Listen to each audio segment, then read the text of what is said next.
What's good, YouTube? It's your boy ASAP Finley, aka Stephen Finley, aka host of the Doubleheader, alongside Andrew Holder. As always, bring you the latest and greatest sports coverage for the number one show on KTM. You already know what we do, the Doubleheader. Andrew, we have a special requested video here We that do. we're gonna tackle, and I'm looking forward to breaking this down. We're doing a little breakdown of week one of NFL action. Shout out to Colton. This video is inspired by him. And before we get into it, just know we do not gamble. It is illegal in the state of Missouri. This is purely educational and just purely a fun little thing to do that a lot of sports outlets do before the first weeks of sports. Break down all the matchups, go over the spreads, go over the lines, and we'll give our opinions, give our analysis, and make this a good special. So, Andrew, you ready to kick it off with the first matchup? Yes, sir. Let's get it going. All right, getting into the first matchup here on the screen, you see the Cardinals taking on the Tennessee Titans. Titans favored at a -3 spread there. So, Andrew, I think this one's a little interesting because I think we are not 100% sure how the Cardinals receiving core lineup is going to perform together in regular season action. On the other end, we don't know if Derrick Henry's still going to be able to carry the Titans on his own. So, where do we kind of start looking at this matchup? Yeah, so the biggest thing for me is not even Derrick Henry because I feel like, I mean, Derrick Henry's like inevitable. Like he's gonna like rush for like 100 yards or so. Um, the Cardinals revamped their defense a little bit by adding J.J. Watt, and then Isaiah Simmons has had another year of development. But really, it's nothing too special. It's really just going to be a big offensive battle, especially because I don't know if you remember, but the Titans recently added Julio Jones to their squad this offseason. So he's going to have a huge impact to give Ryan Tannehill another target besides A.J. Brown. And really, I think the Titans could be like Super Bowl dark horses this year. So this is going to be a really interesting game between um I guess the like Cliff Kingsbury era of the Arizona Cardinals and then the like rising Tennessee Titans that are kind of in their Super Bowl window right now. You made a great point about the Titans picking up Julio Jones. I mean, you want to talk about a guy who's going to open up the passing attack for the team. I mean, you're not going to want to put someone one on one on Julio, which is going to free up some of the other guys on the Titans core. And I think it's just going to open up for even more play action opportunity if the Titans stay consistent with Derrick Henry, like you said. Just giving them five handoffs is going to have a team scared. They're going to be nervous. They're going to be trying to contain him. You do a little play action and Julio gets over the top. Oh, it's over. I And mean, it's over. what do you think about Ryan Tannehill? Because I mean, he was a joke like during those Adam Gase years in Miami. But we all know how bad of a coach Adam Gase has been throughout his career. So, is Ryan Tannehill like a legit like good quarterback now? Like, is he like where would you put him? Like top 10? Because he's been winning playoff games, but it's mainly been Derrick Henry too that's been putting on a show. I want to say that Ryan Tannehill gives me Alex Smith vibes for the Kansas City Chiefs. The difference is, like you said, he actually did win games, but I feel like he had a pretty crazy advantage with having arguably the top running back in the NFL. Um, but no, I think Ryan Tannehill does what he has to do. I mean, he's going to hand it off, and he's not going to ask questions. He's not going to take it to heart if they don't have him throw the ball as much. But like I said, I feel like with this receiving core that they possess, AJ Brown, Julio Jones, Chester Rogers, you got the tight end Geoff Swain, excuse me, and you have the running attack. And I just think all of that's going to kind of sync up to where Ryan Tannehill will have opportunities to show his arm to throw and be impressive, but it's not going to be in a way that he's trying to win the whole game in one throw, if you know what I mean. Like, he's not going to throw an Aaron Rodgers 30 bomb. He's going to throw a 10, a 12, 15. Julio and these guys are going to make it work in the open field. They're going to get him more yards. Derrick Henry's going to keep pushing. So I think in this specific situation, I think Ryan Tannehill is perfect. He's not being asked to throw for 300 yards a game. He's being asked to manage the game, limit your turnovers, utilize your receiving core, utilize your top rusher. And I think that's the perfect setup for him. And I think that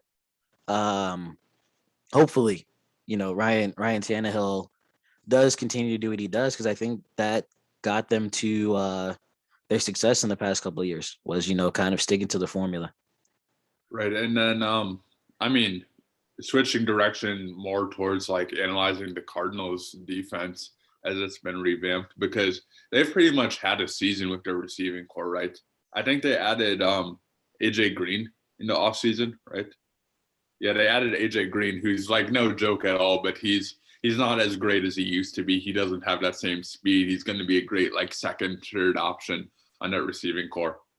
But the big thing that the Cardinals did was obviously bring in J.J. Watt, who, when it's all said and done, is going to be viewed as one of the greatest defensive linemen ever. He's won 2 or 3 defensive player of the years. I'd say he's not on the same level of Aaron Donald, but if they were both in their primes, they would be very close to each other and competing for DPOY every year. But he has been injury prone the last couple seasons. So how much of an impact do you think he's going to have on this Cardinals organization? Because obviously we know when he's healthy, he's a game wrecker. Like, he's going to like win games on the defensive side of the ball like no other player can.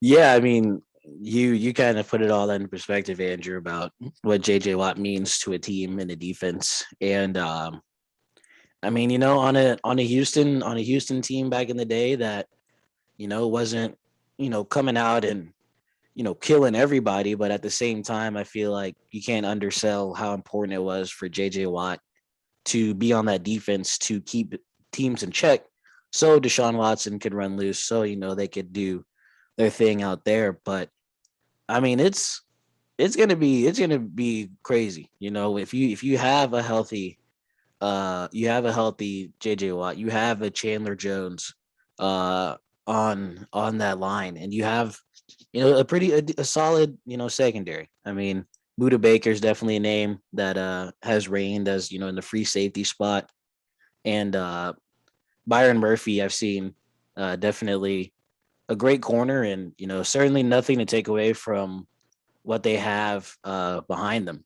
They have a young team. I think that the thing about it is there's a good mix of youth that's kind of leading the charge, along with guys like AJ Green, DeAndre Hopkins, and those kind of guys. So defensive side, you have JJ Watt. I mean, I think he's gonna have everyone amped up. He's gonna have everyone on that defense playing to their maximum capability, and he's gonna make a big difference. And in this game, he's projected to start.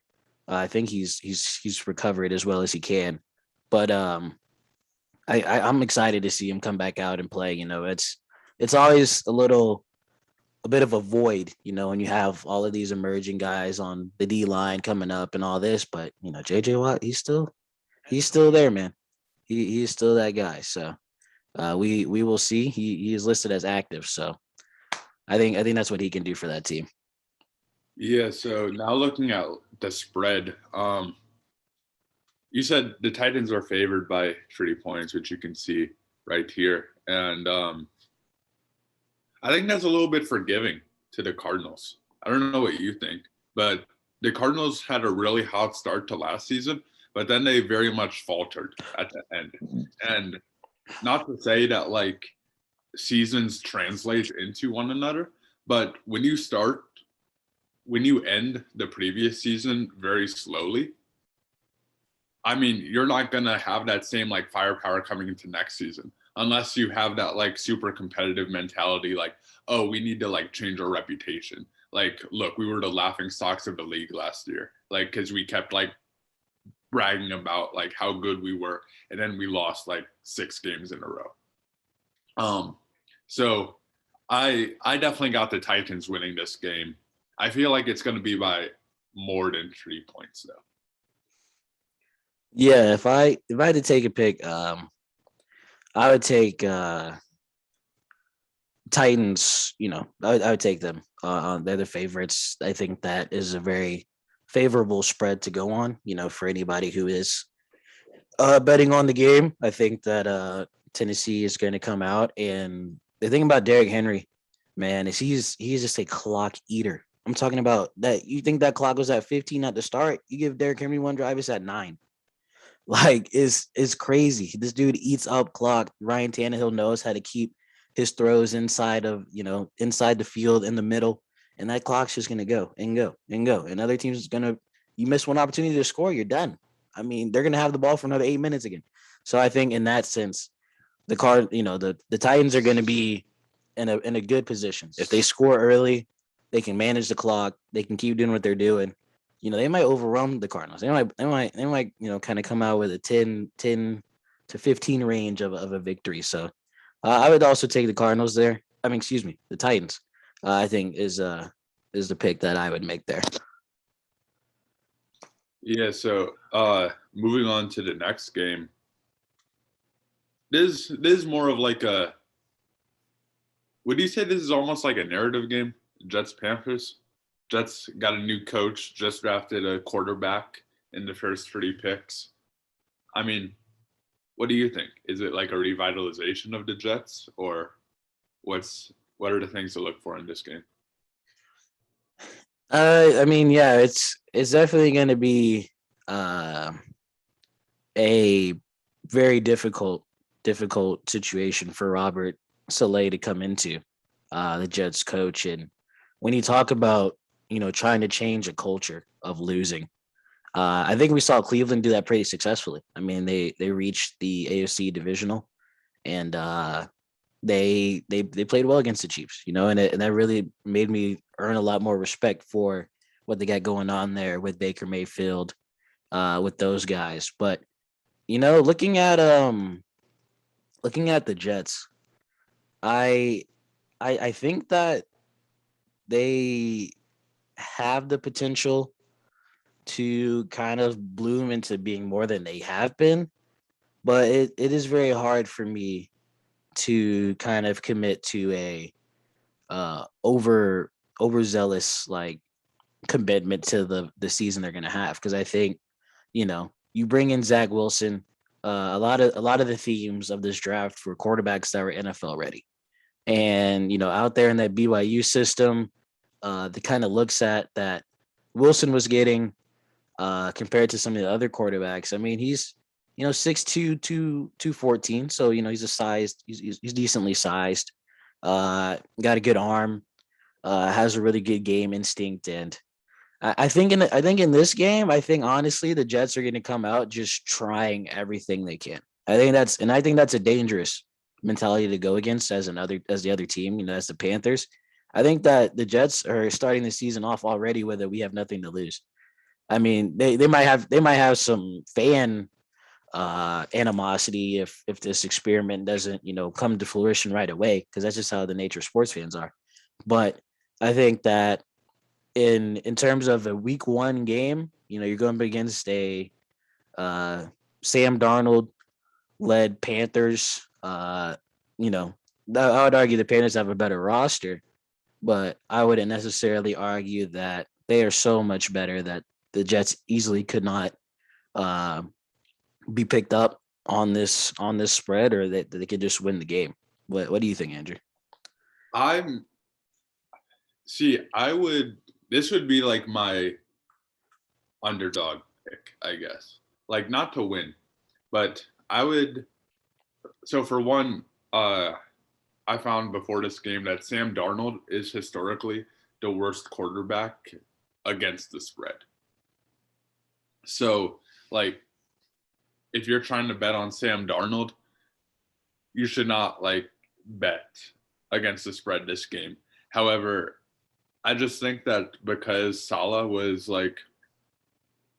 such a vital piece to that San Francisco 49ers organization during their Super Bowl run that he's going to have an even bigger impact on this Jets organization, because the Jets have a lot of like consistent themes that the 49ers had. Obviously, like a lot worse than the 49ers, but Robbie Anderson has the speed that Raheem Mostert had.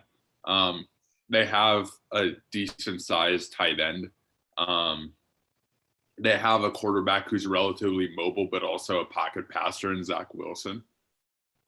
Like, it's very reminiscent of like a like baby version of that 49ers offense. And for that, I think that he'll kind of know how to work with it, especially through preseason. And he's like built this trust, and Zach Wilson has built trust among the team. So I think if anything, it's going to be a close game. For sure. And I think if you're gonna take an underdog and you don't want to be throwing up and crying after you place that bet, I think honestly betting on the Jets in this game is not a bad move. If you are out there doing that. Once again, we are not offering betting advice. We were just offering analysis and kind of going around that.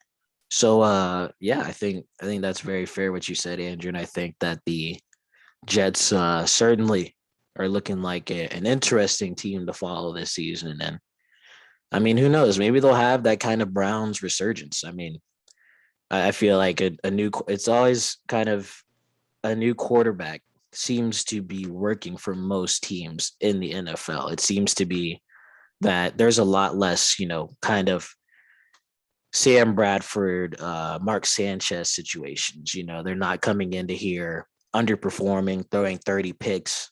You got guys that are stepping up and they're playing good ball. They're playing with their head on straight. And yeah, I think the Jets could have that with Zach Wilson. And I think that's why it's gonna be an interesting matchup. And I would say that is not a bad pick at all. So this Chargers Washington game, this spread is very weird to me. That the Chargers aren't favored in this game. Why is that? Well, taking a look at the ESPN matchup predictor as well, the Redskins are a 60-40 favorite. That's how that matchup predictor is going. And I think it just has to be, honestly, because Washington's defense is with Chase Young on there, a healthy Chase Young, bro. Like it's different. And you have Kendall Fuller at cornerback, who's a lockdown, a shutdown. John Bostick's also really nice there for at that linebacker position. But I think that if the defense is teeing off like they're expecting them to, I think they could put some pressure on Justin Herbert. I think that although the Chargers possess some very electrifying, no pun intended, play last season, and Justin Herbert was all world, and Keenan Allen, Mike Williams, Jared Cook, those guys out there were doing their thing. I think they're going to run into kind of a defensive wall against Washington. I think they're not going to really be prepared for the kind of pressure that Chase Young is going to put. And the thing is, people know how good Chase Young is. They know they have to plan for it. They know they're going to have these different schemes. You're double teaming him. You're sending him into another block. You're pinching him. Whatever you got to do to try to slow this guy down, it might not work as well as the game plan suggests on paper. Because this guy's a gamer. He's a difference maker. He's literally like the headliner for the Redskins. People turn on. Excuse me, I just said the Redskins. The Washington football team. They come out, turn that game on because Chase Young is on the field. And if that's enough to kind of say that he can mess this game up enough, maybe Justin Herbert makes some mistakes. You got Fitzmagic on the other side, baby. I don't know how you go against Fitzmagic in some pinch situations and some make or break situations. I think that he's always up to the task. He knows what his role is. He's literally, if there is a 6-man in the NFL or a bench all-time team, Ryan Fitzpatrick's right on there because he has stepped into more situations than most players experience seasons. Like he's been in different teams longer than people have had careers in the NFL. So I think it's certainly a -1 to +1 just because of how uncertain. I mean, a lot of people are going both ways. I think a lot of people are saying that there's no way the Chargers would give this one up, and a lot of people are saying that the football team over there is looking stout there on defense, so that might be the difference maker. But that's kind of how I see it, Andrew. How you feel about the spread right here? So to me, when I was looking at the schedule, I hadn't seen the spreads before today, but I just like immediately wrote this one down as like a Chargers like blowout win. And the main reason for that was because Curtis Samuel, who's like this wide receiver, former Panthers wide receiver that the football team brought in, was placed on the injured reserve list. So really, Fitzmagic's only target this game is going to be Terry McLaurin and then Adam Humphries. But then for the Chargers, you have Derwin James, their star safety, their all-pro caliber safety, coming back. So it's going to be his first game back. And then I feel like Justin Herbert proved himself last season to be just an excellent quarterback for this Chargers organization and possibly the future of the organization if he continues that development trend. So I think the line is fair because of just because of the defense that the football team brings out. But I feel like it should be switched. I feel like it should be like -1 Chargers and then +1 football team. I feel like as good as the football team is, I don't know. I think the Chargers may be one of not the best team in their division, obviously, but at least good enough to earn a playoff spot.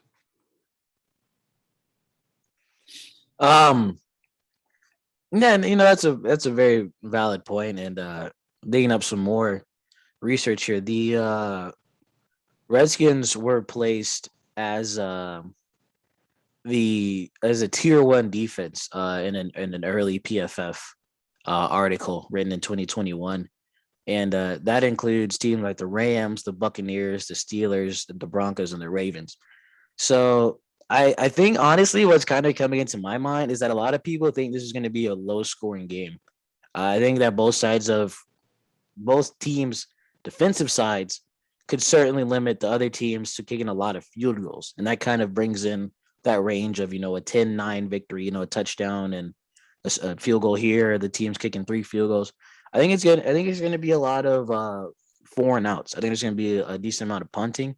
And yeah, the Chargers, I've kind of been advocating for the football team, but man, I saw the Chargers on the first, full game basis, 2 games against the Chiefs, man, and they're killers. They're not something to be played around with this season. And I think anybody who underestimates them is going to get they're going to get burnt. The stove's not too hot. They touch it, it's going to be hot, man. This team is good. Justin Herbert is the real deal. He's the next superstar quarterback. I think he's kind of on that Josh Allen trajectory. I feel like, he started off probably hotter than Josh Allen did, if we're being honest. So I guess final take here. When my more lose. I think that honestly the Chargers will probably win. They're an underdog pick to go with. I think that it's safe to say that Justin Herbert, while facing a stout defense, can still perform very well. He can still get out of the pocket if he has to, and he has those receivers that are going to get open for him. I mean, there's some killers. You got Allen on there, who's been a beast for the organization in general for a long time, alongside Phillip Rivers. But I'll take the LA Chargers in that matchup. What about you, Andrew? Yeah, I got the LA Chargers as well. I got the chance to watch a lot of Chargers games last season, and Oregon just scored a touchdown, by the way. But like Justin Herbert just continues to impress me, both with his character and his play. He's a consistent 300 yard per game, 2 touchdown guy. Um, he seemingly makes plays out of nothing sometimes, almost to a Patrick Mahomes extent. I saw him like make a couple like sidearm throws, make a couple almost underhand passes to his receivers when it seemed like he was like just bound to get sacked.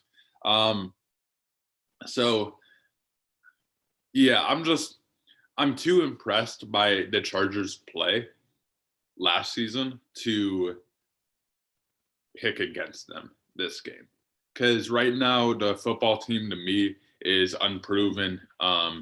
They won a very weak NFC East division last year, but really like they have a lot to prove, especially after we saw how good the Cowboys are with Dak Prescott. That kind of like puts a little asterisk next to their division win last season. That is fair. I mean, fair enough. Yeah. Um. So let's scroll down a little bit, Andrew. But next matchup we see 49ers and Lions. 49ers opening at a -7 spread. They're underneath, but -8 on top. I don't know if we have to spend too much time on this one, Andrew, and that's no disrespect to the Lions organization or anything. They're NFL pros. They're out here for a reason, but I think they're gonna run into a wall with the 49ers in week one. I just don't see it's the Jared Goff era, but it makes me nervous. I just can't get behind feeling safe about the Lions until we see something, in week 1 or 2. I think that there's a lot I want to see from Jared Goff because realistically, Jared Goff at the Rams was sort of a sorry, an advertisement just started playing.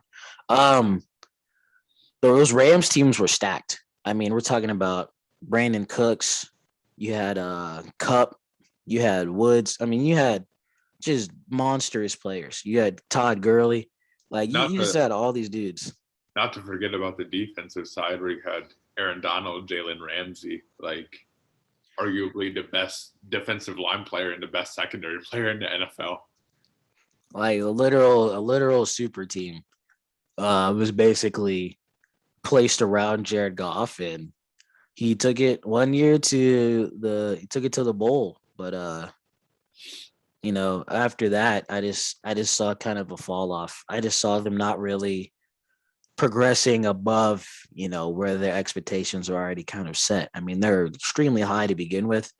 And I don't know if Jared Goff is that. I don't know if he's that guy. I don't know if he's that guy that's going to come onto an organization and sort of a rebranding type of thing. I won't even say a restart. They're kind of rebranding here. You're bringing in Jared Goff. This guy has experience. He has playoff experience. He's played on a good team before.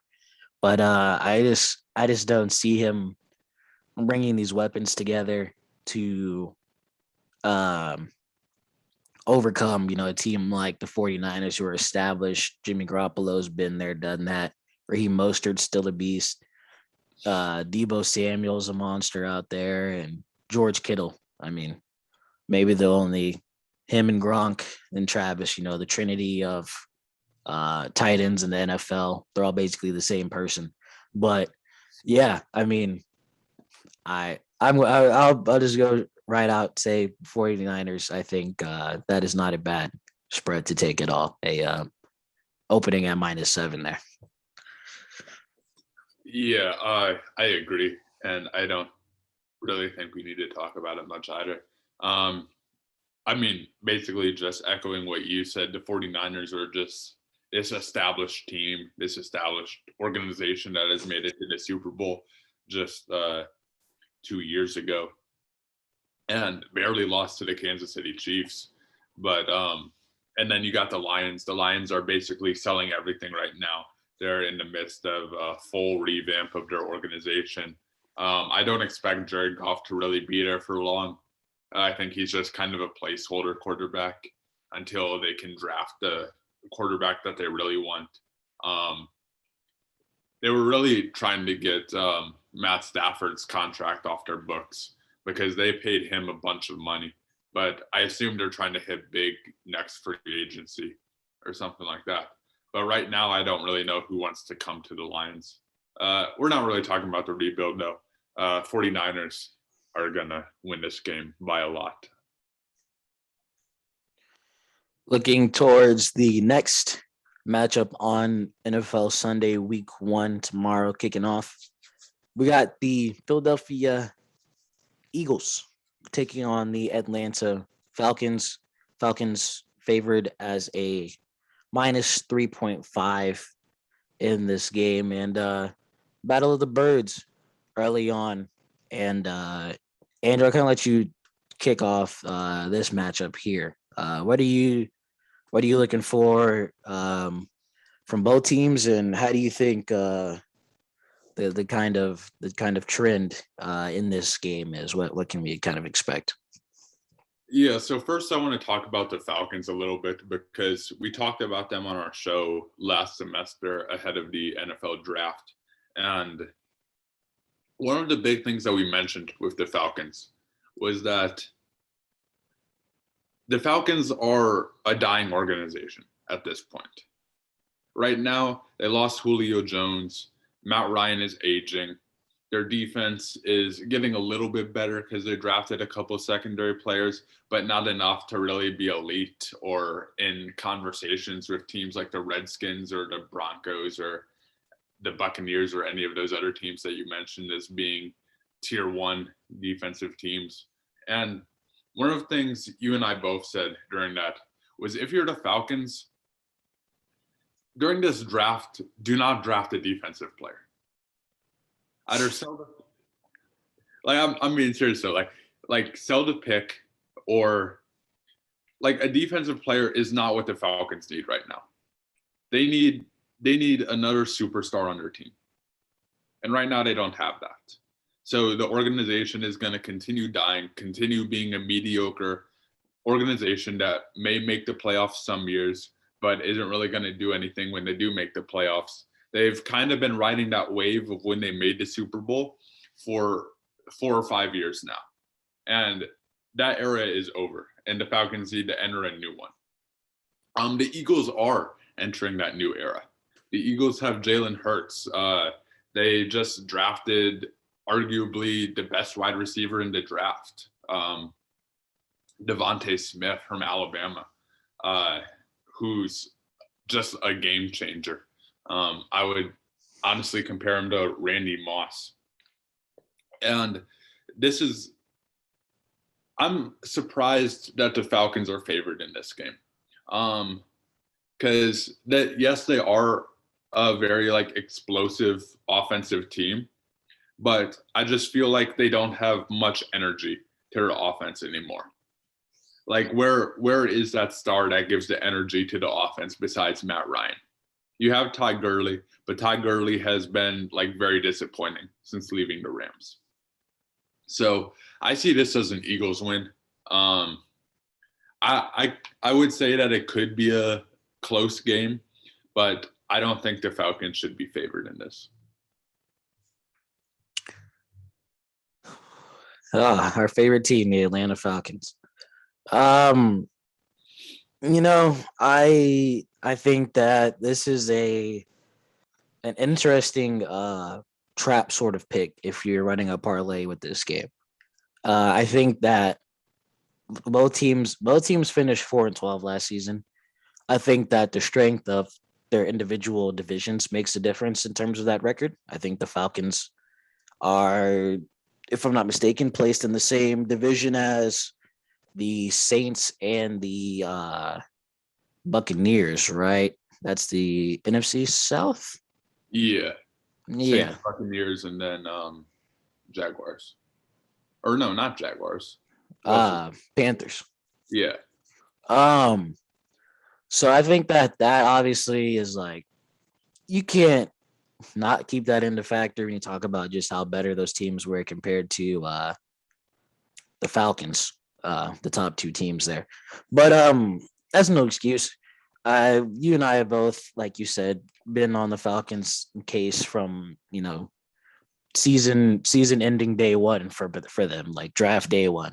Like we have said that they need to revamp this team.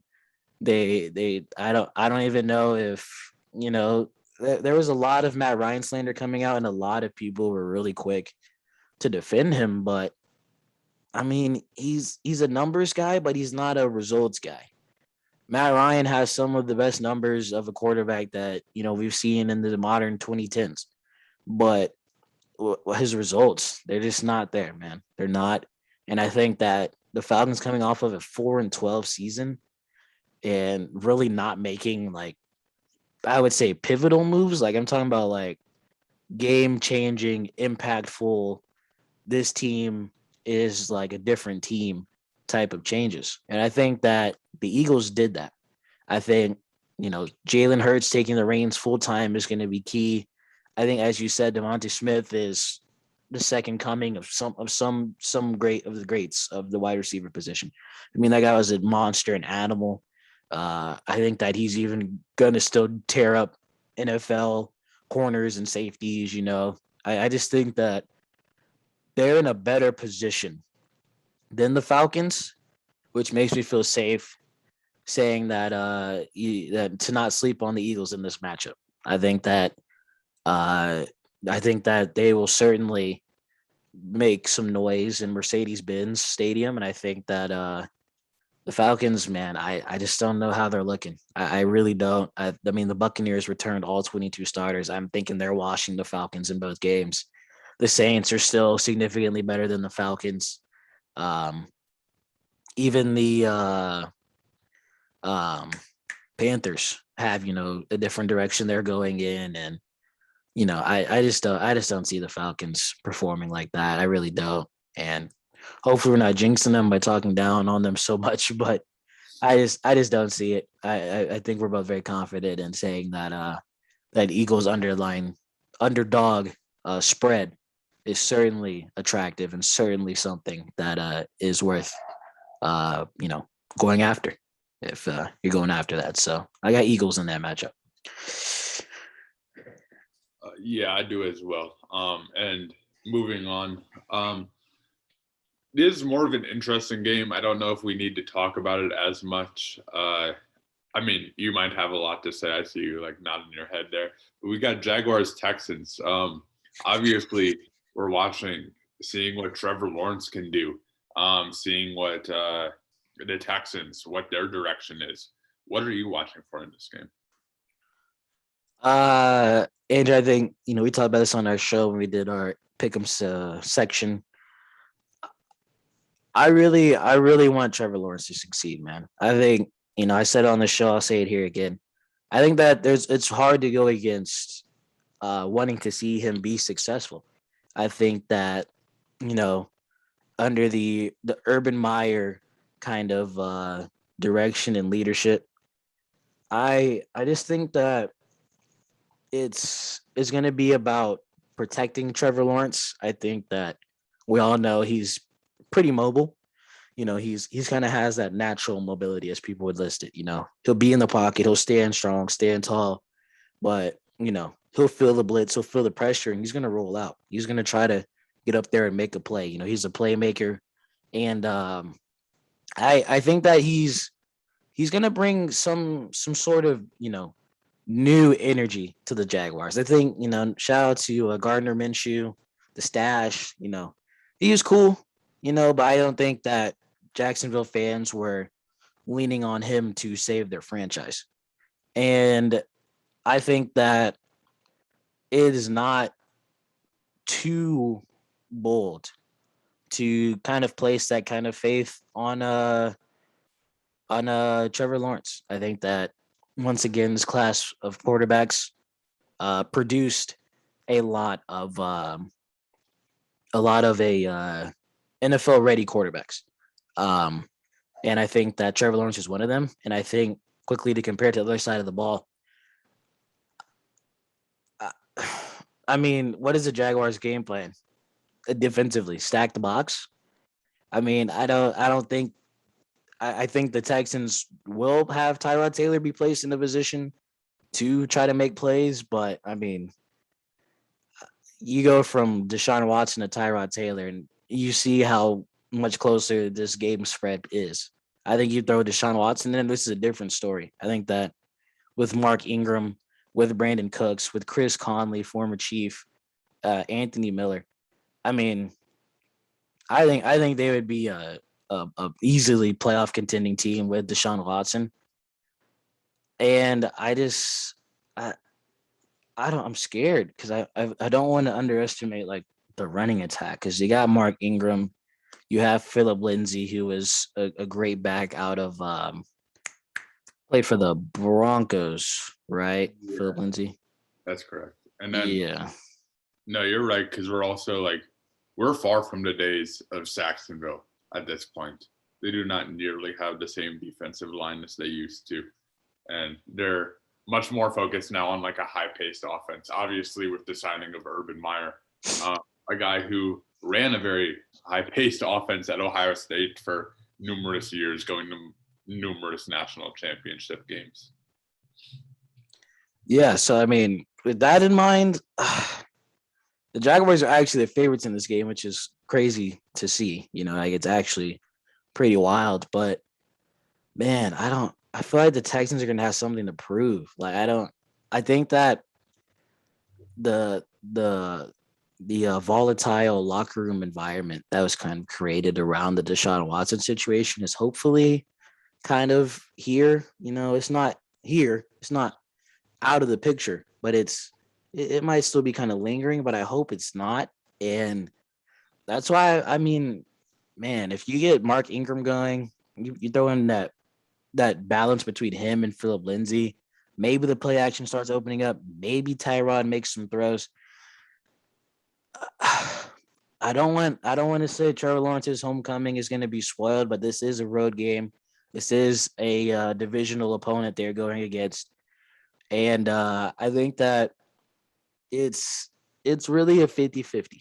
I mean, if you have enough faith in Trevor Lawrence, I'd say go that way.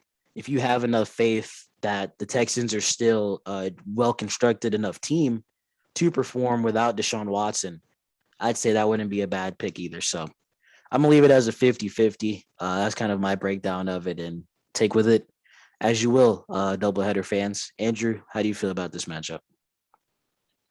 You know, um, I mean, like you mentioned, I would love to see Trevor Lawrence get out to a good start in his first game as an NFL player, first regular season game. Obviously, he played a little during the preseason, but he kind of showed us some stuff during the preseason. He showed us mobility.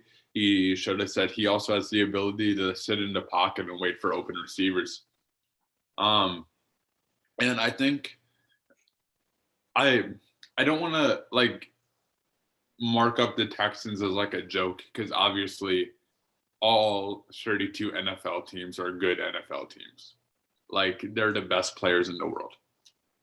And um but if I wanted to go up against any team for my first week, it would probably be the Houston Texans.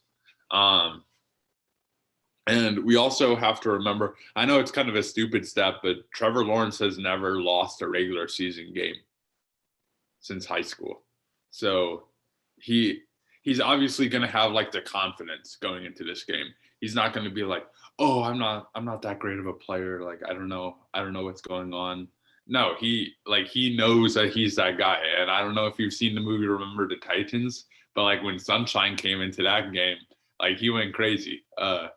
So I, I expect Trevor Lawrence to have a good game. I think it'll be good for him, and then also good for the NFL, which at the end of the day, that does matter, in my mind. So I got the Jaguars winning this game. I don't know if I would go. I don't know if I would if I were a betting man, which obviously we're not giving betting advice is all just for fun. Um, but I don't know if I would go for the spread, just because Tyrod Taylor is like a decent NFL quarterback. He is a longtime backup, so he obviously knows this position. Um, I'd say like Jaguars could win by 3 or less. Yeah, and I'm I'm already looking ahead to this next matchup, Andrew, because I think it's certainly going to be a interesting tale of storylines and things like that. But I want to open up on this Seahawks Colts matchup with just how dinged up the Colts are. Uh, Ty on the injured reserve. Eric Fisher, the former Chiefs tackle, is out. They have another tackle who's questionable. Looks like another tackle questionable on that line, and then their lockdown. Xavier Rhodes at the cornerback position is also out for this game. I think that if the Colts were at full strength, this might be a different sort of prediction and a different sort of confidence level. But I mean, you take away your number one um, cornerback option on a team that has DK Metcalf and Tyler Lockett. Uh, I just don't see the Colts keeping up. I don't. I think that um, the Colts are also a traditionally uh, poor team in their first game of the season.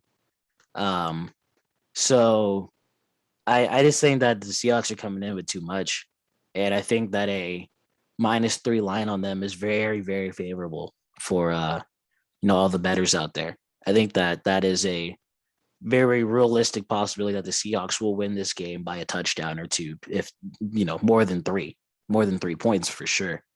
Um, but I really don't have much analysis on this, and I might be writing off the Colts a little bit too much. I mean, they did pick up Carson Wentz. That's a huge thing.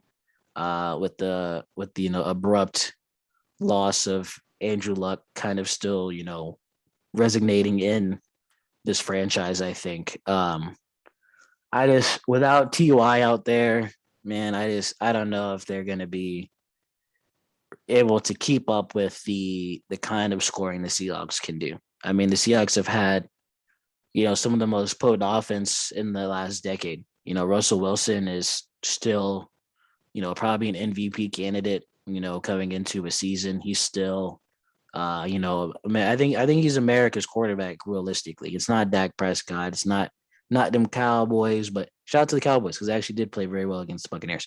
But I think that Russell Wilson's he's just a different tier. Coming off of his eighth, ninth year in the league, he still threw for the second most touchdowns in the NFL. So I just think that that offense is too explosive and the Colts are just too banged up. I would say the Seahawks are a safe pick in that one. Yeah, I agree. It started the season. Russell Wilson, we know what we're gonna get. We're gonna get 500-yard games. We're gonna get 5 touchdown games. I mean, they basically brought back their offensive core. I believe they still have Rashad Penny at running back, but they still got Tyler Lockett. They got DK. They got a pretty dominant offense, and slowly but surely they're building back up their defense again. They're going to be a pretty consistent playoff team for the foreseeable future. The Colts, we really don't know what to see from Carson Wentz, right? Because he obviously had that incredible start to, I believe it was the season that they won the Super Bowl. What was it, the 2017 season? 2017-18? Somewhere around there, yeah. Yeah, it was somewhere around those years. And people were already hailing him as like the MVP favorite through 7 games. If that gives you an idea to Carson Wentz's peak. And then he got injured, and then he got injured again.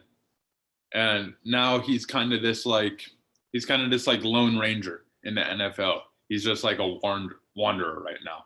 until he finds a team where he can like prove that he is that guy again. And I think the Colts are a perfect place to do that for him if he had a healthy receiving core. Because right now he has an almost healthy offensive line, which has been consistently hailed as one of the best offensive lines in the league. So he's going to get protection in the pocket. He's going to get time to make these decisions on where to throw the ball. He's going to build back up his confidence, get that release time down. Like Carson Wentz is, I expect a big game from Carson Wentz. Maybe not like 400 yards or anything like that, but we're going to get like a vintage performance. But I still got the Seahawks because, you know, like this Carson Wentz situation is a big like what if.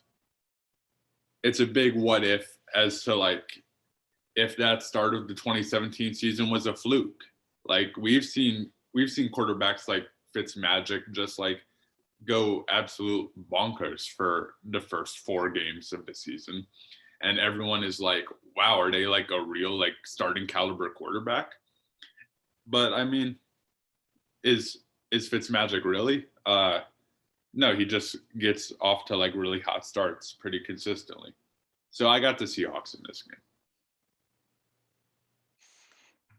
Taking a look towards our next matchup here, Andrew, and I always like to plug you as the Vikings fan of the podcast, as you are. But Vikings Bengals, that we have coming up here. -3 favorites. Open at -2.5 there for Minnesota. Certainly an interesting, kind of mental that I think the Vikings are going to come into this season with. And, a lot of people will be the first to tell you don't put too much stock into preseason, preseason this, that. But I mean, they didn't win a preseason game. And I think that does factor into a team's mental going into that first week of actual football. I think, not seeing success and even going back into, last season, they dipped into some rough losses there towards the end of it. It is definitely an interesting game, that I see coming out of here because Joe Burrow's back. Joe Burrow did pretty well, I would say, in his season there before he got hurt. Unfortunately, he got hurt, and he brought some excitement back to, I think, the the Bengals organization. I think that we haven't really seen.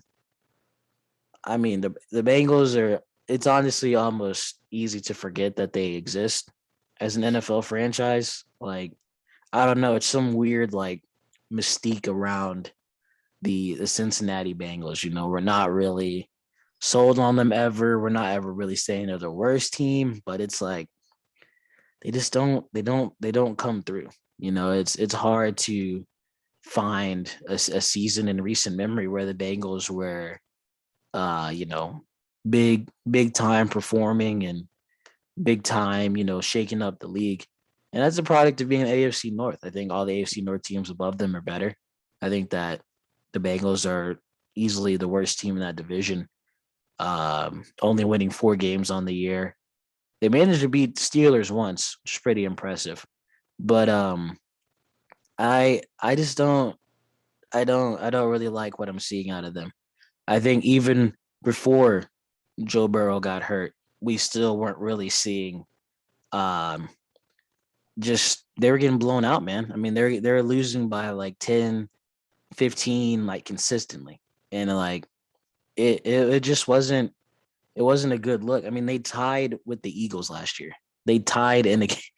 This is going to be like kind of a side tangent and not trying to be disrespectful, but why do I feel like some of the we'll say lesser performing teams on an NFL season are always the ones that tie at least once? There's always one tie, and it's always between like the Bengals and the Giants or something. Like it's so weird. I don't know why that is, but Yeah, I don't think even with Joe Burrow, man, and you want to root for him, the guy was a stud. That video of him smoking a cigar in the locker room after the national championship is still one of the coolest things, cleanest things I've ever seen. But we don't smoke cigars in the NFL unless you do something. And I'm a pack still. I definitely think that the Vikings are they're just better built to take this matchup. Uh you can't the Vikings are always a interesting team. They're either playoffs, not playoffs. I don't think there's really an in between for them, especially being in the NFC North. It's either they're pushing the Packers or the Packers are beating the brakes off of them. Um, but I mean, I love the roster of the Vikings on paper, man. I do. It's just Kirk, man. Kirk, Andrew, we make fun of Kirk. We love Kirk. We hate Kirk. We want to see Kirk do good. I don't know what we're gonna get out of him. It's him, man. I think that if Kirk Cousins comes to play on a different type of level, he comes to play on a different type of hunger. I think the pieces around him are some of the best in the NFL. Dalvin Cook at running back. Justin Jefferson's a great wide receiver. Adam Thielen is a top wide receiver. KJ Osborne is looking nice. I think even on the defensive side, you have some good players over there. Brashad Breeland, former Chiefs corner, he's solid. He's nothing too crazy, but you got Patrick Peterson as well. Uh, I just man, I want to see the Vikings do great. I want to see them spoil Aaron Rodgers' last dance. I want to see them come out here in this first game and take a dub, man. I think the Vikings can win this game. I think if they don't mess around, they don't let the preseason weigh them down too much. They get into their game, they get Joe Burrow scared early on, put the pressure on, man. I think the Vikings are taking this one, and I'm looking forward to what they can do after this first game. But I'll turn it over to you, Vikings fan 101. Andrew, how do you feel about this matchup?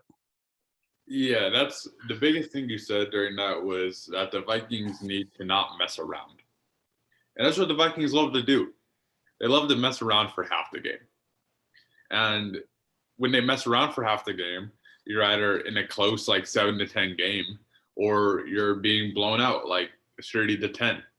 Um, like I believe they had a game against the Chiefs a couple seasons ago where they messed around for the first half and then they just got like demolished. And that's not to say that like the Chiefs aren't like on a different level than the Vikings, but rather that the Vikings just like they looked lost in that game. And that's the thing is too many times the Vikings come out in these games and they look lost. Like the Vikings have the talent level to win the NFC North. They have the talent to win it every year. They have a very good defense that a couple years ago was hailed as the best defense in the NFL. They have Mike Zimmer, who's supposed to be this like defensive mastermind, but seems like he's losing a little bit of his touch. It seems like he's growing out of his like defensive era and into a new one where he's not as like fluent. Uh, he's not as great against these like trick plays. He's not as great against these like special teams coordinated offenses. Um, it's really just like it feels like Mike Zimmer doesn't necessarily know as much about what he's doing as he should. Um, and uh, there's a lot of dissonance right now too in the Vikings locker room. Obviously, we know Kirk Cousins hasn't gotten his COVID vaccine. Um, a lot of the Vikings players have, and he's one of the few to have not. And I mean, that's created a lot of arguments between Kirk Cousins' teammates, Kirk Cousins, and the ownership. In fact, the ownership said that he would be willing to not re-sign players who haven't gotten their vaccine. So, I mean, that's big. Like when Kirk Cousins is going out to play, like if I were a player, I would want to know if I were getting re-signed or not. And right now, Kirk Cousins just doesn't know. He has no idea. Now he could have some idea if he got vaccinated, but this isn't that kind of talk. You know, the Vikings need to come out. They need to feed it to Dalvin Cook. They have a great running back core. And then, I mean, we all know that Kirk Cousins operates best out of the play action. And every year, Mike Zimmer seems to start him not in the play action. He seems to start him more in a shotgun type set. And that messes Kirk Cousins up. And for the first few weeks of the season, we hear talks about like, oh, Kirk Cousins jersey sales at an all-time low. Kirk Cousins should get cut by the Vikings. He's just not that guy for the Vikings. Start Kellen Mond, start this guy, start that guy. And then they finally learned to put him in play action. And all of a sudden he's putting up numbers similar to Tom Brady or similar to some of the elite quarterbacks in the league. So if they start him with what he's comfortable with, the Vikings are going to get off to a hot start. And I believe that they have a great chance to win the NFC North, especially with the like dissonance that's going on in the Packers organization. They just need to cater to the best interests of their players, which a lot of times it seems that they just don't do. They don't use the players to the best of their abilities. And that's the biggest fault of the Vikings over the past decade. Is just that even in the Brett Favre era, like that was the time where they were playing their best football until they like made it to that game against the Saints. Like they were considered like almost favorites to win the Super Bowl. But we're long past that, and the Vikings need to move on from that Brett Favre style of offense, and they need to realize that the running game is the strongest it's ever been since Adrian Peterson, and that they need to utilize it that way. So I got the Vikings in this game, but I'm not fully confident in that pick because I think that the Bengals could easily win if the Vikings just don't utilize their players well, which they consistently do in the first few weeks of football. Definitely some very trusted insight there from Andrew. Like we said, he follows the Vikings very, very closely, and he's always up to up. So that's any indicator of where to go. Take it as you will. Next matchup here, Andrew, and an interesting spread here. Kind of a little bit of a more confident one, but Bills -6.5 favorites over the Steelers. Just looking at this right away, shout out to TJ Watt.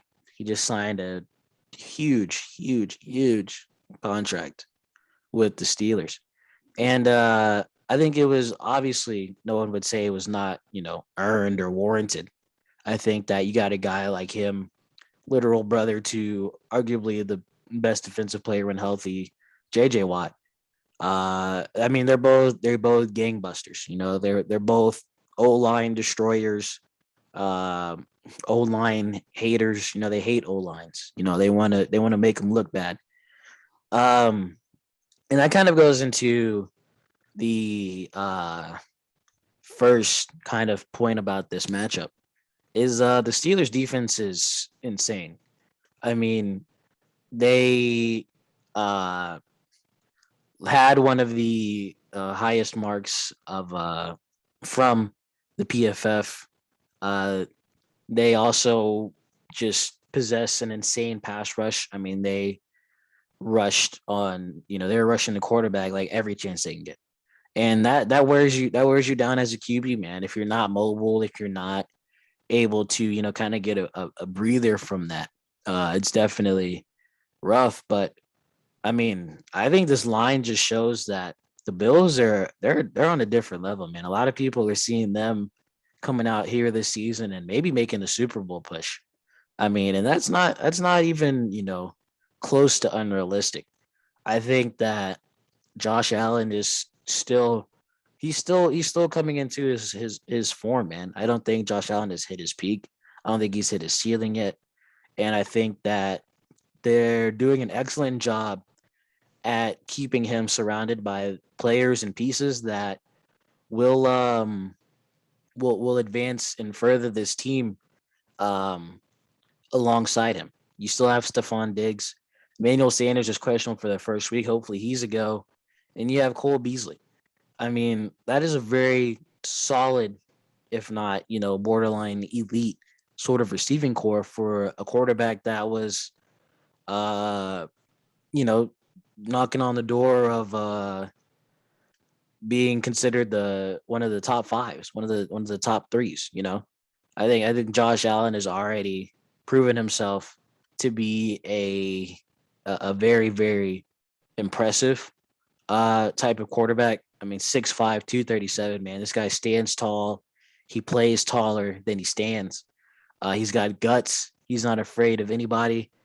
And, being a minus 6.5 underdog or favorite is very telling of kind of the Vegas and those betters confidence in this team. And I can't make any points that would dissuade that confidence. I think that the Buffalo Bills are probably easily going to take the AFC East this season. Um, I think that the Buffalo Bills are built to make another push at the AFC Championship and to maybe even win it, man. You know, they definitely didn't necessarily come up short against the Chiefs. That was a great game, a competitive game. Um, and I do like the Bills a lot. I do. And I don't want to say it's a guaranteed. Of course, there's nothing guaranteed in the NFL, and I don't want to say that it's like an overly confident pick, but I'm going Bills. I mean, I think that if there's one shortcoming that the Steelers have kind of experienced is the drop off in offensive explosion. And I think another thing is this: you can't the inconsistency of a Juju Smith. Juju, he's always supposed to be one of the best. He's always supposed to be, stick 'em hands and all that. But I mean, the most memorable thing about Juju is his TikToks. And if that says anything about his inconsistency at times, if that says anything about his focus at times, you can't be the number one option on this team and, kind of be an unreliable number one. And I don't think Ben Roethlisberger is throwing them like he did. I definitely don't think that he is completely washed. I wouldn't even say really washed necessarily. It's a different era, man. It's a different time for Big Ben, and I think the Bills are going to come out, use their youth, use their experience, use that last season momentum. And this is a home game for them. I think the fans are going to be ravenous. Those Bills fans are crazy about their team when they're succeeding, and I got Buffalo in this one. That's who I would take. Yeah, I agree. This could be considered like a widespread a little bit, but I don't think it really is.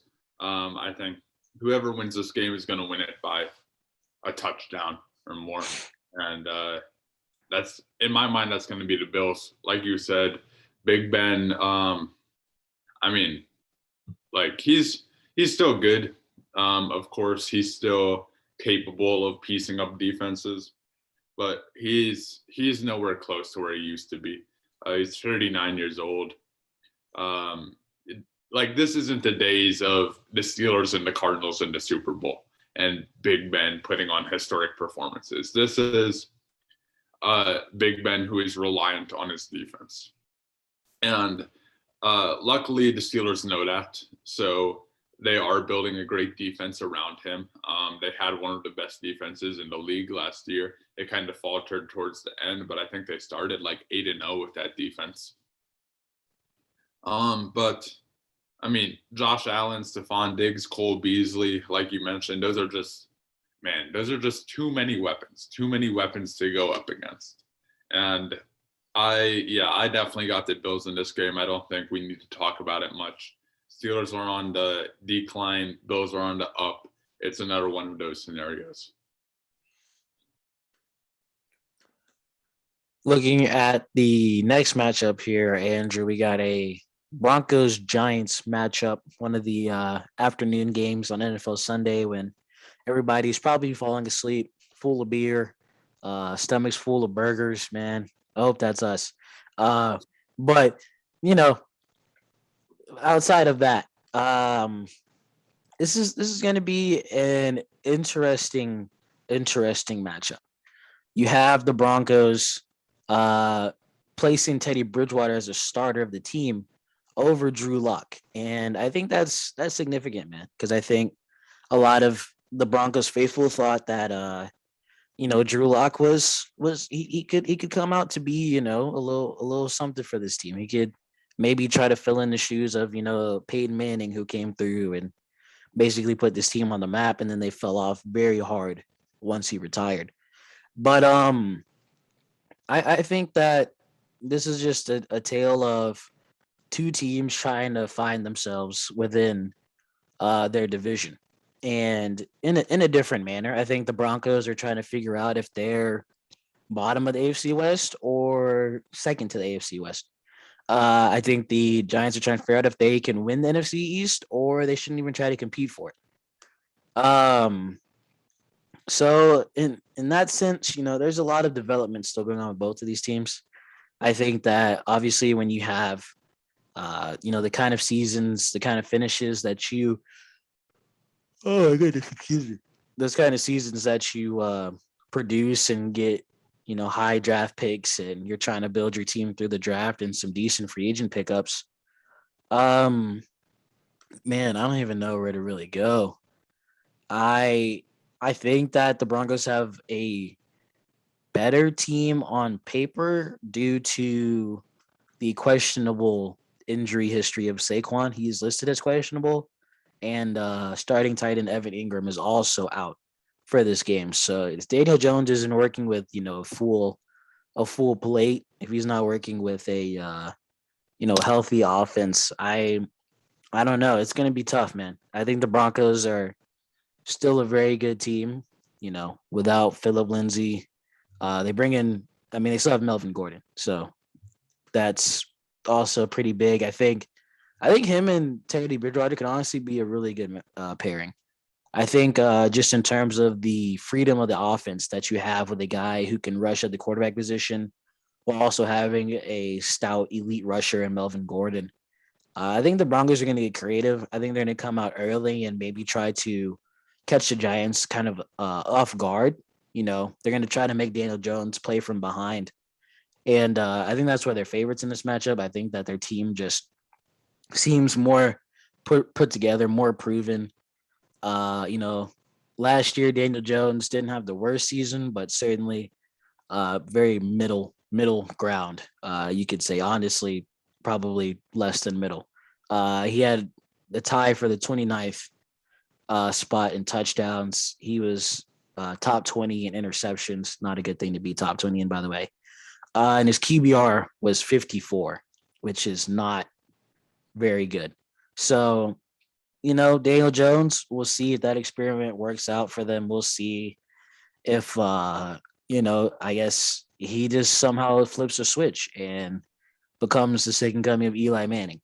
But until that happens, I like the Broncos in this matchup. I like what they have. I like their pieces better, and I think that they're definitely aiming towards are we, like I said, are we better than the Chargers and the Raiders, or are we still the stepping stone, the stepping point for the other teams to propel? So I have Broncos in that one. What about you? Yeah, I also got the Broncos. I kind of want to keep this one short on my take, but like you said, Danny Dimes, he doesn't have really many people to dime it to this game.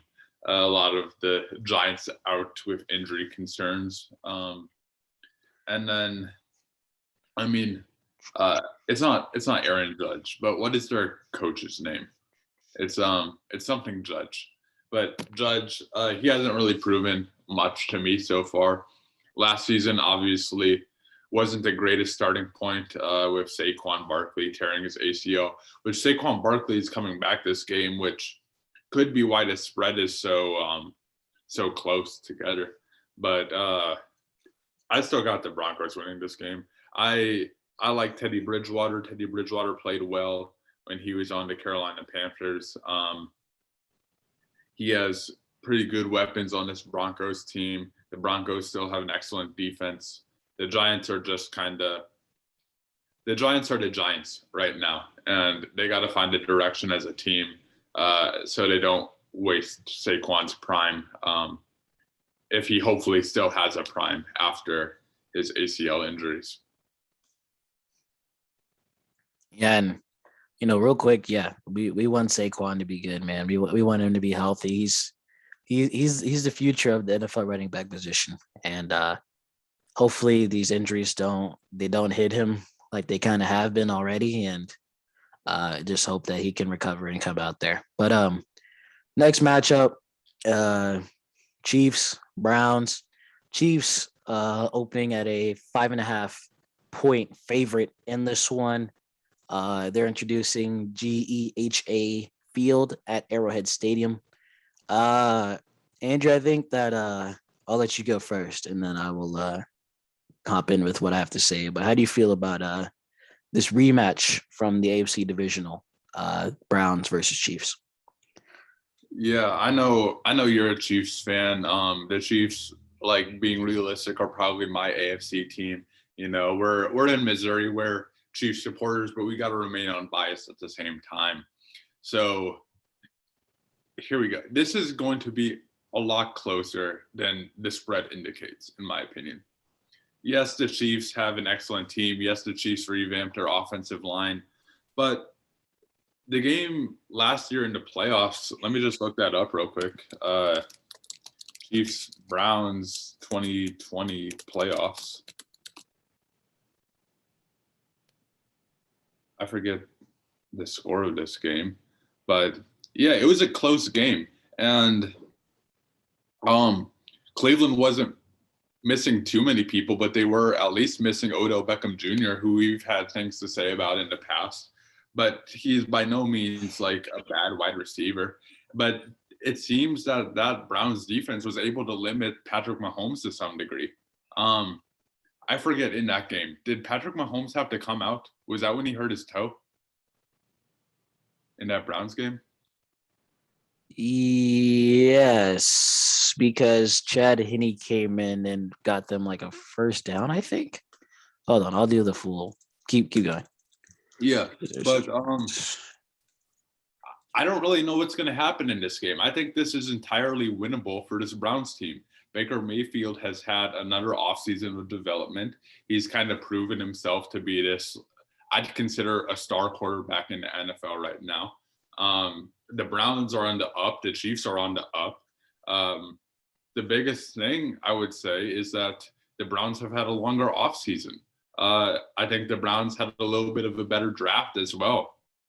And the Chiefs, I mean, they're probably still reeling from the loss of the Super Bowl. Obviously, they want the Buccaneers again, but you're still going to have to go through the Cleveland Browns. Like, the Browns are no like laughing stock of the NFL anymore. And two fully healthy teams. This is going to be a good game. I do have the Chiefs winning. I could not give a prediction on the spread. If anything, I would bet against the spread. Just to clarify, yes, that was the game where Chad Henne came in and led them on like a game-ending drive, game-winning drive, and that was when Mahomes tweeted, "Anything is possible." That was a great time. It makes me smile. Anyways, yeah, completely unbiased. As I'll piggyback off what you said, I think the Cleveland Browns are nowhere near a joke anymore in this league. I think that Baker Mayfield has proven that he can be a big time player.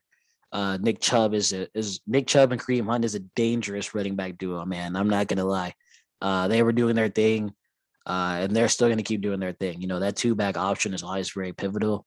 They have Jarvis Landry, a great receiver. Peoples-Jones isn't too bad. Odell's questionable for this game, so I don't really know what's going on with him or why he's questionable. Jadeveon Clowney is also questionable, and I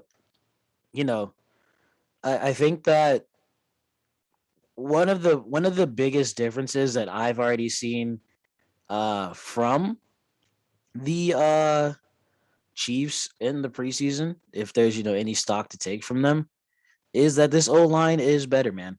It is actually making a big difference, and I can already see Patrick Mahomes being able to be more comfortable, having more time. His receivers are able to run their routes. Tyreek Hill is basically unguardable. Travis Kelce on the linebacker is a guaranteed catch. But I mean, I was already noticing. I was looking at Bleacher Report and I didn't see any Mahomes miracle plays. So obviously he's got a little bit more time to think about what he's doing. right. And I think that feeds into kind of the way the game went last year, man. Miles Garrett's an absolute demon, to put it into, the best words I can. They picked up Clowney this season, apparently. So that's a little scary. He's questionable, though, like I said, so who knows what he's gonna do. But man, I think the X factor here, and this was just reported 25 minutes ago or so. Tyrann Mathieu is active, removed from the COVID list, and he can play tomorrow. So I think that first of all is ginormous. I think that you talk about the leadership, the heart, the playing ability, just overall of Tyron in that secondary. A secondary that gets exposed, on a pretty frequent occasion, and a lot of the times is one of the weak points of a Chiefs team whenever they're succeeding. I think him being back there is just ginormous. It's different. It's going to change the landscape of what the Browns try to do, and I think it's going to bring a lot more confidence to this defense. But I think the Chiefs somehow. I think it's fair to say that they got better from last year, and that's not just the O line. That is also just in the confidence of the receiving core. Uh, and I'll keep this one short. But McCole Hardman, man, him and Demarcus Robinson are often forgotten. Outside of like a Chiefs fan context, you watch the Chiefs every week, you know them. But like alongside Tyreek Hill, it's pretty easy to get lost. But in the preseason, there was literally like drives of Chiefs offense where they just would throw it to McCole or DeMarcus 4 times in the series. And I really like that, man, because I really think that these guys are X factors. McCole Hardman was a beast at Georgia. He's still a beast. Demarcus Robinson is great. I think that as an unbiased opinion on him, he can be inconsistent with his hands sometimes. But man, I think that this team is they're just always going in the right direction. I don't with Patrick Mahomes, man, it's just different. It seems like we're elevating, evolving here and here and here compared to Alex Smith days where it's kind of like, yeah, we can still kind of be here and be successful, but they never really tried to get here. And that's what Patrick Mahomes has done for them. Patrick Mahomes beat the Madden curse. I think everybody would agree. He's got to beat it for a second year because Madden wants to curse him. Putting him alongside Tom Brady on that MVP edition, but Tom Brady's looking like the MVP still. So I like the Chiefs in this one. I think regarding the spread,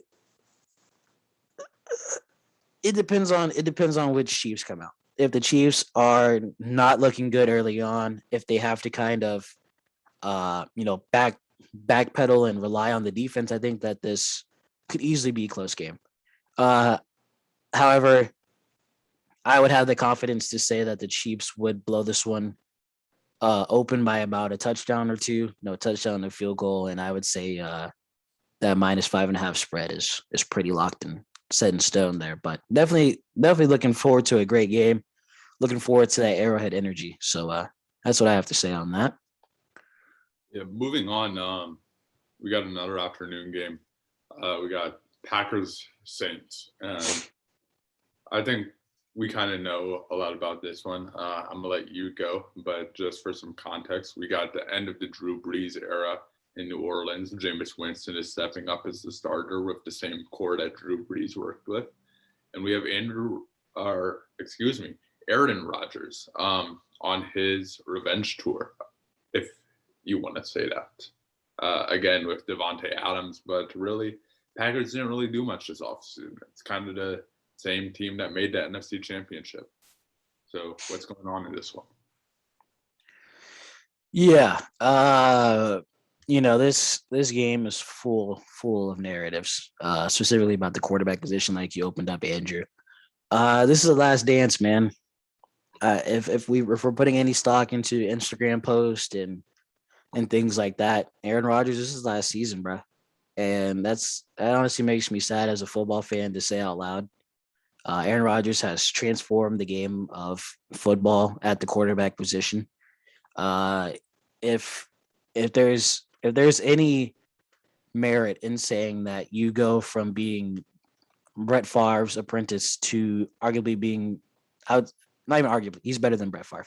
Um, when you go from that to overtaking one of the greatest quarterbacks in NFL history, uh, it's just hard to go against the guy. Even in that NFC championship kind of, you know, a lot of people would say it was on one or two plays, man, that kept the Packers out of the Super Bowl. I'm not a firm believer in one place changing a game unless it's quite literally a call that grants a touchdown or takes away one. I think that's the only time where you can say that is valid. And I think that the Packers easily had opportunities to secure that game, to come away with that victory. And I I think that, you know, if there is any sort of motivation boost for Aaron Rodgers, I mean, the guy's always kind of had that chip on his shoulder of, are you better than Brett Favre? Um, I think that the Packers are just coming into the season with the same kind of team, and that team is generally the NFC North winners and usually a host of a playoff game. They usually get out of the first round pretty easily. I think that flipping over to the Saints, I think that it is certainly not close to easy to go from a legendary Hall of Famer quarterback, to, a new look. And Taysom Hill, man, he was fighting for that spot with Jameis, and I don't know. Taysom Hill is obviously a very capable passer, but I don't know how confident I feel that Jameis Winston had to be in a quarterback competition with him, and Trevor Simeon. I mean, it seems like they have confidence in Jameis, but man, but I can't get Buccaneers James out of my hand. It's out of my head. It's like a nightmare that just keeps recurring. Like I hate to think about it. I like the Packers in this one. I think Jameis Winston is probably in for a ruder awakening than he thinks he's going to be in. Even with that home advantage that they're going to have, I just think the Packers are going to come out and be different. I think that they easily could win this game by 2 touchdowns. Um, and I think that we're gonna have to kind of bow to a different sort of regime for the Saints, man. We're gonna have to kind of start to do a little bit of this with them. With Drew Brees, it was always basically here. They're always contending. They're always performing. But I like the Packers in this one. Is my final draw and my final conclusion. How do you feel about this matchup? Yeah, I'd be confident in this pick if the Saints still had Drew Brees. Aaron Rodgers, I mean, man, he's coming off an MVP season already. Like, let's just admire these stats real quick. Uh, Here we go. 4,300 yards, 48 touchdowns, 5 interceptions, an average quarterback rating of 121.5. That's the best since 2011, the year right before they won the Super Bowl. Like, come on now. Like, this man is different on the best like completion percentage since 2007 as well, where he played one game. Like, like what are you like? How can you root? I mean, I know how you can root against this man, but how can you like hate on this man as a player? Um, he's easily like a top 30 quarterback in the league right now. Devontae Adams is easily a top 5 wide receiver in the league right now. Zadarius Smith, their defense is no like laughing matter either. It's not as great as it should be, but the Packers defense has never been as great as it should be. It's always been Aaron Rodgers or Brett Favre or Brett Starr looking back into their history. So yeah, I definitely got the Packers in this game. It's going to be an afternoon game, so Jameis isn't going to have as much pressure. But I mean, like Jameis Winston, like he hasn't proven anything to me as an NFL quarterback. Still, he's been in the league for what, like 5-6 years now. Like he's really, I don't know. I don't think he's that guy. Like he's a starting quarterback, of course, but like you mentioned, he was in a competition with Trevor Simeon. Like, who is that guy? Um, but yeah, like Jameis Winston is not that Florida State guy we saw. I hope he's better than the Buccaneers Jameis that we saw with better protection from the Saints offensive line. But I still don't really trust his decision making, even after he got his eyes fixed or whatever he had done. Um, you know, it's just like I don't know what to say. Good luck to Jameis, but I definitely take the Packers in this matchup. Getting into our final three matchups here, it's been a pretty extensive little doubleheader special, but we wanted it to be. We wanted to give our thoughts, our opinions, and maybe kind of shed some insight into how you can kind of feel about this season with certain teams. Andrew, this one, we talked about on the show, is certainly probably one of the most clashing head-to-head sort of storylines. You got the two Alabama quarterbacks, Mac Jones for the Patriots, Tua Tagovailoa. I'm bad at saying his last name. Tua over there on the Dolphins. Patriots opening up at a -3 favorite. And we all know what happened with the Patriots. Cam Newton being released from the team, and them appointing Mac Jones as a starter, their draft pick out of Alabama.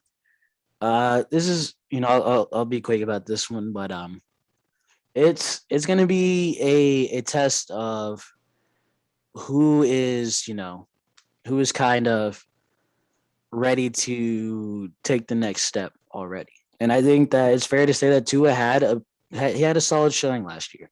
He definitely did not look bad by any means. He definitely looked like he could handle the NFL pressure. He could make smart decisions. And with that in mind, I would say that taking the experience advantage is the smarter thing to do here. But I think regardless of who you have at quarterback, I think the Patriots have a better team. I think that they still were built to compete last year. I just think it just completely fell apart with the way that Cam Newton was relating to Bill Belichick and, sort of implementing almost a different style of football, without Tom Brady. This is the first year without Tom Brady, which once again, if what happened to the Patriots is any indication what's going to happen to the Saints with Jameis Winston, I'm scared for New Orleans fans. But I think that it's going to come down to maybe a last minute drive, a last minute field goal, and honestly, that's why I think the spread is where it's at. I think that this game's going to be close. I don't think that I don't think it's going to be high scoring offense, but I'm assuming 2-3 TDs from both sides and then a field goal. I I don't want to 50-50 it. I think that I would go for the Dolphins. I would rely on the Tua intuitive feeling. I think that just maybe that little extra, oomph above here will help them out. And their defense is nothing to just completely write off as well. I think the Dolphins have had a solid defense. It's not obviously top of the league, but my gut tells me Dolphins. I really don't have much else analytically to contribute to that pick. So, Andrew, how do you feel about this Dolphins Patriots matchup? This matchup is a big proving moment for Bill Belichick. after Tom Brady left, we got the question. We got, who is more important to success, Bill Belichick or Tom Brady? Tom Brady won a Super Bowl. I mean, we're kind of at this point where it's like, Bill Belichick, like, show us something, do something. Like, it's like that one meme where the guy's like poking like the like dead guy with a stick, and he's like, do something, come on. You know what I'm talking about? Yeah. But Cam Newton wasn't the quarterback that Bill Belichick picked. Obviously, he started Cam Newton, but who was your other option? It was Jarrett Stidham. He was a 6th-round pick. He hadn't proven more than Cam Newton had. And now, Bill Belichick got his choice. He got Mac Jones. He got this pro-style pocket passer that he loves to work with. And he's worked with that style throughout his entire career as a coach. So I'm looking for a big game for Mac Jones, to be honest. I think that he can have an impressive performance in his first game. And although, like, we don't often see huge games from rookies, it's not out of the question. But also, the Patriots are playing the Dolphins. And, over history, like, whenever I've watched a Patriots-Dolphins game, it's always been close somehow, some way. No matter how bad the Dolphins were, they'd always somehow keep it close with the Patriots for whatever reason. Not looking into, like, I guess, hypotheticals or like jinxing it or anything, but I think the spread's good on this game. I think it's going to be a close game. I have the Dolphins as well in this, but I do think that Mac Jones will have an impressive performance, and Bill Belichick is going to prove something this season to us all. It's definitely a huge blemish against Bill Belichick when you let go of Tom Brady and he wins a Super Bowl. It's just honestly the worst case scenario for him. Taking a look at the Sunday night matchup here. I'm not gonna lie, it's kind of an interesting pick for a Sunday night game on the opening week. I don't know how I feel about this. And you can see how the spread is. Bears, Rams opening up as a 7 touchdown favorite, a 7-point, a touchdowns worth favorite. Not 7 touchdowns. A touchdown. The value of 7 for the casuals out there. But man, I don't want to get disrespectful. I'm just gonna say Rams. I was gonna take the Rams. I feel like there's like I don't want to write off the Chicago Bears as an organization. I think that they are making some good progress, man. They're making good progress. I just think the Rams are better. Andrew, go ahead. I mean, just echoing what you said, like, I think they're starting Andy Dalton this game. I mean, this is just a like glorified 2016 Bengals, like, to be honest. I guess they have Khalil Mack on the defensive end, but that's really all they got. The Bears are kind of reliant on the play of Justin Fields right now, and they're not even playing the guy. So I don't know what to think. I mean, I do know what to think about this game. Like, this is a blowout for the Rams. Like, this is a chance for Matt Stafford to be like, listen, I was up in Detroit. I hated it. I'm here in LA now, and we're making the Super Bowl again. Like, this is his vengeance moment. Like, the chance to prove to all the haters that he is not putting up empty stats on the Detroit Lions, that he is that guy. So yeah, I got the Rams. I think that's a pretty easy pick. I think we can move on, if you're ready, to Ravens Raiders, which is an interesting game. Obviously, we've seen a lot of news about the Ravens this season, but they still have their core pretty intact.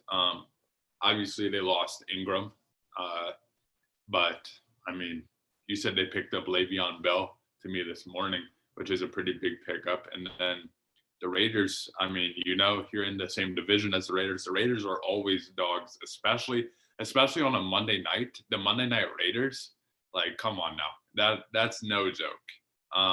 So this is going to be a good game. I like the spread on this. I'll let you go ahead. Yeah, so I think this game is it's unfortunately going to be a potentially nerfed version of both teams. Both teams are facing a lot of injuries with a lot of solid players. A lot of guys are on IR or just straight up out for both teams. We were talking about this on the show, Andrew, and I think I think that it's going to come down to that might come down to that home advantage. Being a Chiefs fan my whole life, we have played the Raiders many occasions on primetime television. And on many occasions, it seems like they get a plus 30 attribute boost to all stats whenever they play us at home in a primetime setting. I think that the Raiders. I'm going to throw up just saying this. I think that if Josh Jacobs plays, he is questionable right now. I think if he plays, I am not too disgruntled from saying that they will win this game. I certainly think if they lose, it really could be by a field goal, which would also be the reason why you would take them.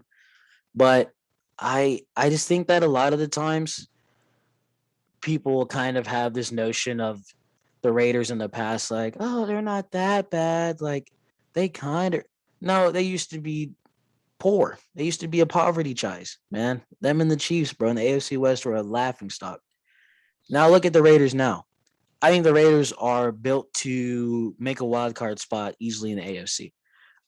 You look at Henry Ruggs, who is a beast of an Alabama product.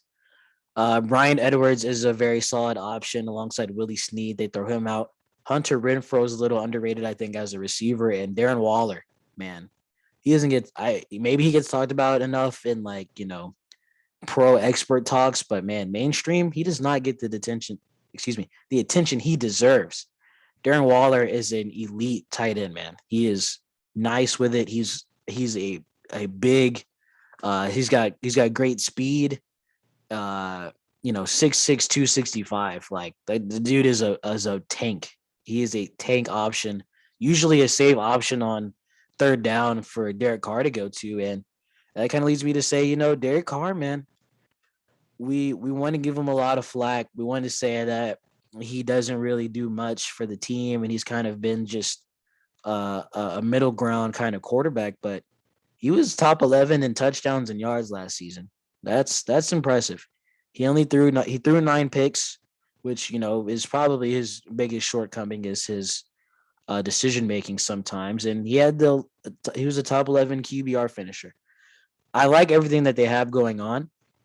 And I think that honestly, if there's any time to feel that the Raiders will pull some magic out, will pull a great performance out, I think it's opening night, Monday night in the Black Hole out there in Vegas, that reinvented stadium that they've deemed as the Death Star.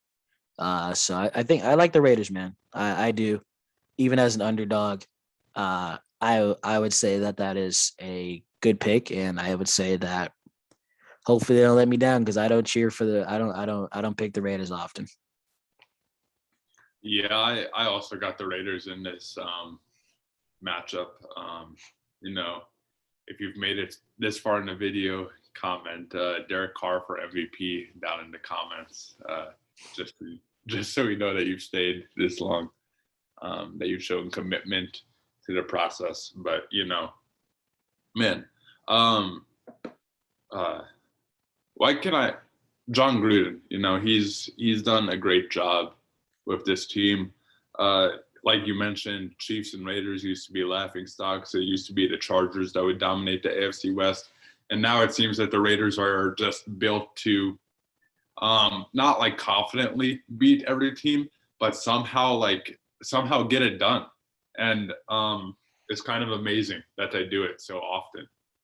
But like you said, it is a wild card team. I fully expect them to come out and surprise Lamar Jackson. I don't think the Ravens have fully taken the Raiders as seriously as they should. And the whole NFL honestly hasn't. So this will be a great game. I'm definitely going to tune in on Monday night to see what goes down in Vegas.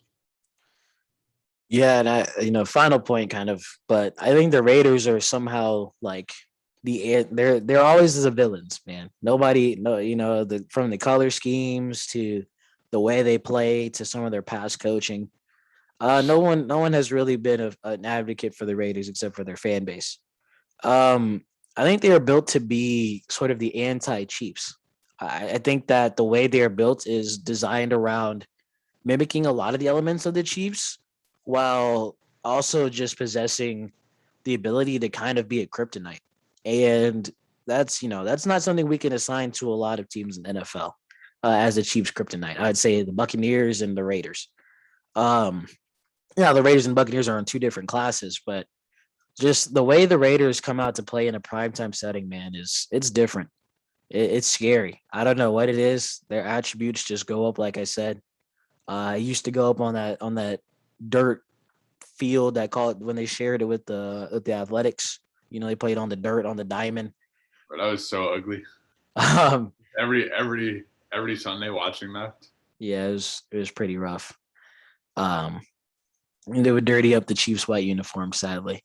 But yeah, like I said, Raiders, I would say, are going to surprise a lot of people, and they're returning basically the same team from last year. And seeing what they did last year, directly against the Chiefs, directly against the rest of the league, I like them in this matchup. And a lot of people would have Lamar Jackson on their team and fantasy or stuff like that. I would say that's still safe. I'd still say that he's going to perform. I just think the Raiders are going to control the clock, control the game. Like I said, Josh Jacobs is a go. I really like that matchup. But that's all I have to say, Andrew. Anything you want to say to close out this very special edition of the doubleheader? That's it from me. I'm ready to get back to watching college football. The game froze up during the middle of this, so I was kind of looking up throughout the episode, but I can't do that anymore. So I had to pay extra attention for like the final 8 teams. Well, I certainly will be joining you to watch some great college action. It's a great time for sports. It's a great time to do a video like this, to do some breakdowns, some previews, and like we said, it was fun. We love talking about the NFL, and it's back. It's back for real. Tomorrow is going to be a great time for a lot of sports fans. I hope our fellow football watchers, find a nice spot on that couch, because you're going to be surfing through a lot of different games. There's going to be a lot of things to watch for, a lot of storylines, and a lot of heartbreak, a lot of surprises. So we're going to go ahead and close out this very special edition of the doubleheader, upload it to the YouTube. Make sure you keep it locked in with our socials. We will have our link tree linked down below. You can find us on Twitter, SoundCloud, YouTube. Check us out Wednesdays, 7 p.m. over at 88.7 KTRM, the loudest radio station in the Midwest, station out of Kirksville, Missouri, where we do the live doubleheader and break down a lot more variety of things than just NFL. Signing off, my name is Stephen Finley. Up, down, wherever he's at. Andrew Holder, as always, great co-host, great football and sports mind. Thanks for watching. Like, subscribe, share, and we will return to the YouTube hopefully soon. And like you said, check us out Wednesday, 7 p.m., 8.7 KTRM. Peace.